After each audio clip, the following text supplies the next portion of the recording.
Welcome back to today's Explainer. Today we're exploring what has got to be one of the most profound historical mysteries ever recorded. Think about the four New Testament Gospels for a second: Matthew, Mark, Luke, and John.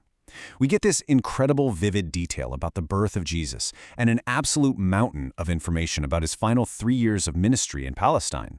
But there's a massive, gaping hole in the narrative. Seriously, aside from a really brief story of a 12-year-old Jesus in the Temple of Jerusalem and literally a single sentence in the Gospel of Luke saying he increased in wisdom and stature, we have absolutely no biblical record of the next 18 years of his life. So, what exactly happened to Jesus between the ages of 12 and 29? Is it actually possible that a youth who could astonish the temple elders for 3 straight days just didn't do anything worth recording for almost 2 decades?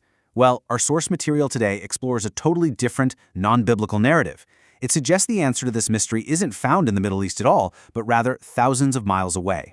It's a fascinating story that came to light thanks to a fateful 1887 expedition into the Himalayas by a Russian explorer named Nicolas Notovitch. Section 1. Discovery at Hemis Monastery, featuring a broken leg and a hidden manuscript. Okay, so in 1887, Notovitch was traveling through Ladakh in the Himalayas when he suffered a pretty severe accident. He actually fell from his horse, broke his leg, and was taken to Hemis Monastery, which is the largest Tibetan Buddhist monastery in that region, just to convalesce and heal up. And it was during this recovery period that the Chief Lama brought Notovitch 2 really large, ancient, yellowed, bound volumes to read. Through his interpreter, Notovitch listened as the monks translated the verses from Tibetan. These scrolls recounted the life of a great prophet from the West, a divine child who demonstrated just incredible wisdom. And the name of this prophet? It was Issa. Now, the absolutely crucial point here, and what immediately made Notovitch sit up and pay attention, is that Issa is the Arabic translation of the Hebrew name Yeshua. And Yeshua is the exact name from which we derive the name Jesus. The monks described this Issa as a prophet greater than any Dalai Lama, who had lived and preached in India for years before returning to his homeland, where he was ultimately put to death. Now, 80,000. That is a staggering number, right? The Chief Lama revealed that there were over 80,000 ancient scrolls housed in the main library in Lhasa, Tibet, all written in Pali, the sacred language of Buddhism. It was actually a tradition for student monks visiting Lhasa to meticulously translate and copy these sacred texts to bring back to their home convents. So the library at Hemis contained many of these exact copies detailing the extraordinary acts of the Buddha Issa. Moving right along to Section 2, the epic journey of Issa following the ancient Silk Road. According to these translated manuscripts, Issa was born in Israel to devout parents. But when he reached the age of 13, which was traditionally the age when young Jewish men were betrothed, rich and noble families began heavily pursuing his parents for his hand in marriage. Not wanting to marry, the 13-year-old Issa secretly left his parents' home in the dead of night, joining a caravan of merchants traveling eastward along those well-established trade routes. Let's walk through this incredible timeline detailed in the scrolls, because it's quite a journey. At age 13, Issa leaves Palestine. By age 14, he travels beyond the Punjab region of India, living among Jain devotees. He then spends the next 6 years in Jagannath, where he was warmly welcomed by Brahmin priests. He studied Hindu scriptures there, but eventually he clashed with the priests by preaching against the caste system and idol worship. After narrowly escaping an assassination plot, he travels north to Tibet, spending another 6 years perfecting his knowledge of the sacred Pali language with Buddhist monks. Finally, he embarks on the long journey west through Persia, returning to Palestine at the age of 29. And comparing these texts brilliantly illustrates the thematic parallels between the two accounts. When we look at the biblical Jesus side by side with the Buddhist Issa, the character consistency is just remarkable. In India, Issa openly rebuked the Brahmin priests for mistreating the poor and worshipping idols. In Persia, he was arrested for defying the Zoroastrian high priests, telling them to worship the creator rather than the sun. In every single instance, he narrowly escaped being killed by enraged religious authorities. And this perfectly mirrors the biblical Jesus, who bravely condemned the hypocritical scribes and chief priests in Jerusalem, consistently siding with the marginalized right up until his eventual trial and crucifixion. Which brings us to Section 3, Hoax or Hidden Truth, the academic backlash of the 1890s.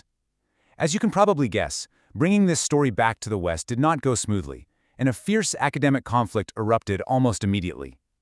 After returning, Notovitch showed his findings to a Vatican cardinal, who allegedly offered him a bribe, which he refused, by the way, in an attempt to buy his silence. When Notovitch ultimately published his book in France in 1894, the backlash from Western scholars was swift and intense.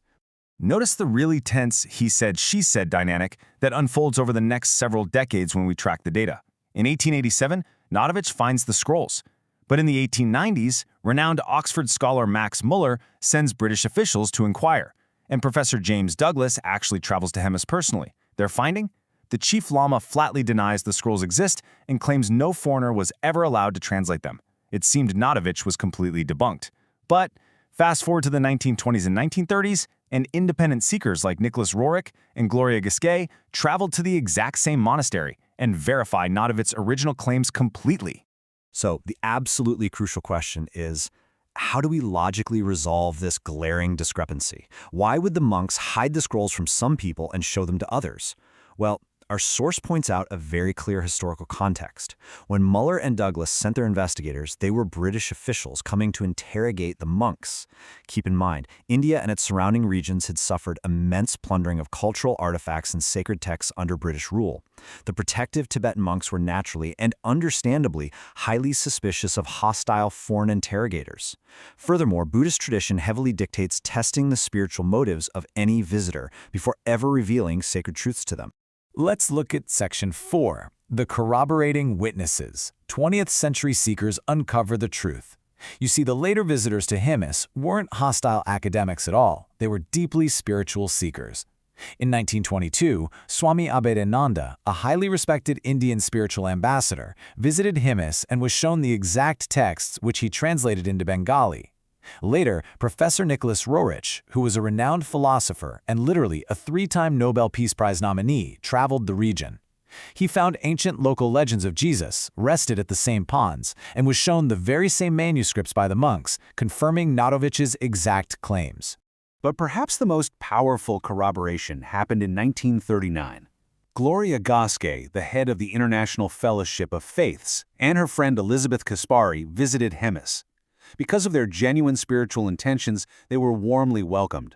The chief librarian reverently brought out parchment books protected by wood and wrapped in rich green, red, blue, and gold brocade. Unwrapping them, he presented the ancient texts to the astonished women, stating simply, "These books say your Jesus was here." He even allowed them to photograph him holding the sacred texts. Section 5. Plausibility and modern impact. Connecting the ancient pieces. Stepping back for a second, this physical journey along the established Silk Road was actually highly plausible, as it had been a massive highway for merchants for centuries. Theologically speaking, our source notes that stepping away from Palestine would have allowed a fiercely independent young Jesus to grow in wisdom, far away from the escalating expectations in his homeland until his divine hour had come. Which leaves us with a truly fascinating conclusion to ponder today. If we accept the possibility of this narrative, it completely reshapes how we view historical religious divides. We are seeing a modern push for unity right now, with recent popes hosting conferences with Buddhist, Hindu, and Jain leaders to advance mutual esteem. But I want to leave you with this provocative thought. How does this ancient narrative of cross-cultural exchange, of a young Jesus studying alongside Hindu and Buddhist sages, reshape our understanding of interfaith dialogue today? Could the perceived walls between Eastern and Western spiritual traditions actually be built on a shared, hidden history? Thank you so much for exploring this amazing source material with me. Until next time, keep seeking and keep learning.